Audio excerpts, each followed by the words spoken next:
اللہ کے رسول صلی اللہ تعالی علیہ وسلم کو بشر کہنے کا حکم ہوا، آپ فرما دیں لوگوں سے کہ میں بھی بشر ہوں۔ بشر کا مطلب ہوتا ہے انسان، میں بھی بشر ہوں، آپ بھی بشر ہیں، حضور صلی اللہ تعالی علیہ وسلم بھی بشر ہیں۔ لیکن اس میں کچھ لوگ دھوکہ کھا گئے، رسول کو کہنے کا حکم ہوا ہے وہ بھی بشر ہیں تو ہم بھی کہیں گے رسول ہماری طرح بشر ہیں۔ میرے عزیز، تجھے یہ پوری تفصیل سمجھنی ہوگی کہ اللہ نے کیوں فرمایا رسول کو اپنی طرح بشر، رسول کو کیوں حکم ہوا کہ آپ کہہ دیں بشر ہیں۔ وجہ یہ تھی کہ اس زمانے میں دو قومیں تو بگڑی تھیں، ایک یہودی اور دوسرے عیسائی، ان کے پاس اللہ کی کتابیں تھیں، اللہ کی کتابیں تھیں۔ یہودیوں کے پاس تورات بھی تھی، انجیل بھی تھی، عیسائیوں کے پاس انجیل تھی، نبی بھی آئے ان کے پاس۔ لیکن یہ قومیں کیسے بگڑی؟ اپنے اپنے زمانے کے نبیوں میں جب انہوں نے حیرت انگیز معجزات دیکھے تو غلو کر گئے۔ غلو کا مطلب ہوتا ہے اور کر دینا، کسی کے مرتبے کو بڑھا کر کے۔ حضرت عزیر علیہ السلام ایک نبی ہیں، اللہ نے ان پر نیند طاری کر دی، وہ 100 سال تک سوتے رہے۔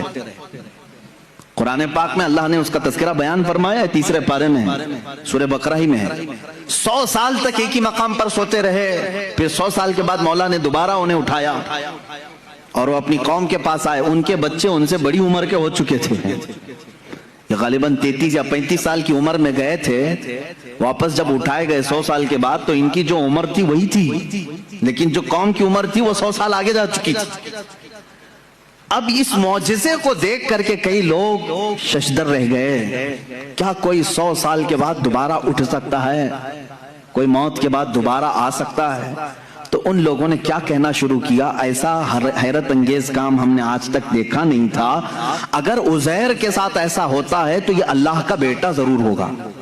وقالت الیہود عزیر ابن اللہ، تو یہودیوں نے کہا عزیر اللہ کا بیٹا ہے، تو انہوں نے کہاں تک بڑھا دیا، اللہ کا بیٹا کہہ دیا۔ اب ادھر آئیں عیسیٰ علیہ السلام۔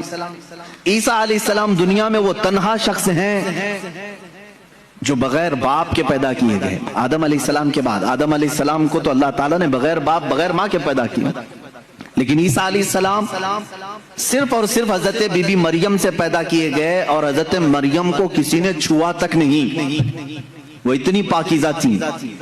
جبرائیل امین علیہ السلام نے پھونک ماری اور وہ حملہ ہو گئی، اس حمل سے حضرت عیسیٰ علیہ السلام پیدا ہوئے، اور عیسیٰ علیہ السلام کا لقب بھی ہے روح اللہ۔